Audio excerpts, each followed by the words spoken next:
I've had the privilege of knowing many incredibly smart, talented professionals who were poised for success. They had the degrees, certificates, and all of the training anyone could ask for, yet despite all their talents and all their knowledge, they struggled to obtain jobs and attain the career success they deserved. There are a number of reasons that this can happen to someone, but I've boiled it down to three major issues that I've found over the years that commonly come up over and over again. So in our time today, let's take a brief look at what happens when one or more of these issues is present and how they negatively impact your ability to achieve the jobs that you want to have next.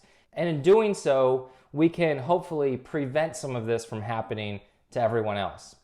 So the first one that I commonly see is just a lack of clarity in the utility of their talents. Utility is essentially your capabilities or the benefits you bring to a prospective employer.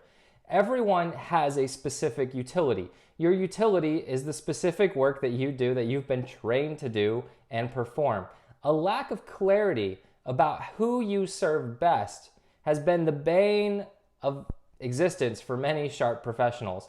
When you cannot articulate the clear and precise utility of your brand or who you are and what you do, it just confuses others. And the motto over here, you've probably heard me say it before, is if you confuse, you lose. And we don't want to lose people. People assume that if they do a particular job, others will just easily grasp what they do and who they do it for. But nothing could be further from the truth.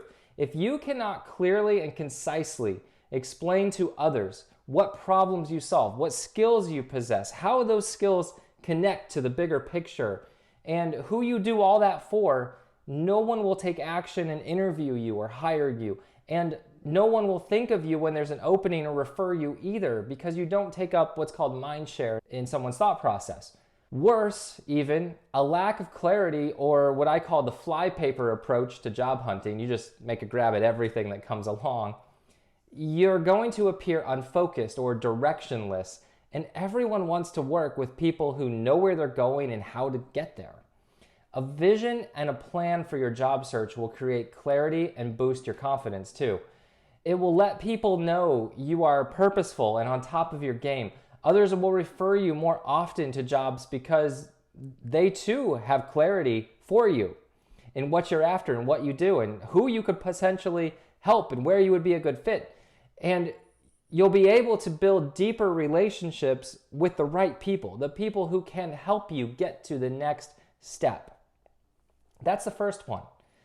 The second thing is communicating a poor value proposition. The perceived value you offer, perceived value, in your resume, your email communications, or any communication you put out into the world is your value proposition. Your value proposition is a collection of reasons why someone will want to hire you or at least interview you. And these reasons satisfy some needs that employers have. Now, I'll give you three of them. One, employers want and need what you're offering. You have to resonate with them. Two, employers need to be able to see how you stand out from everyone else and that you are the best option. You have to differentiate yourself.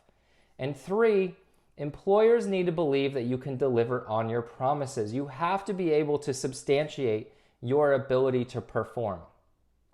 If you remove one of these three elements from your resume or from your overall communication strategy, because that's really what you're implementing here in a job search, it's like a three-legged stool. It just collapses. So likewise, if you fail to convey a well thought out value proposition, it's going to affect your ability to influence others.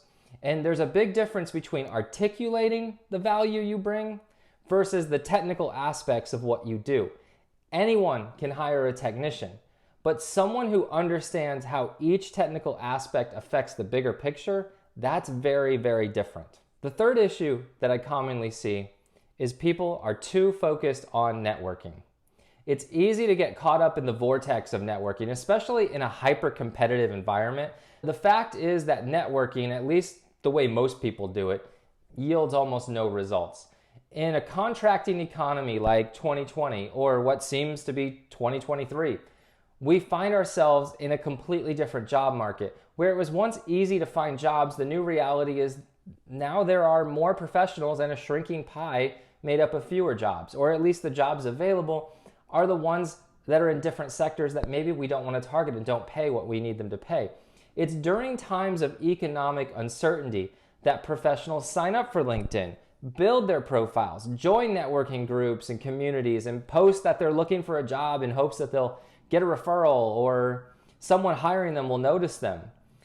They see all this network busyness as chances to feather their nest instead of what it really should be, opportunities to learn that we can help others. None of this is meant to disparage the importance of networking, but to be worth your time and energy, it's got to be the right kind of networking with a predetermined purpose that accomplishes stated goals.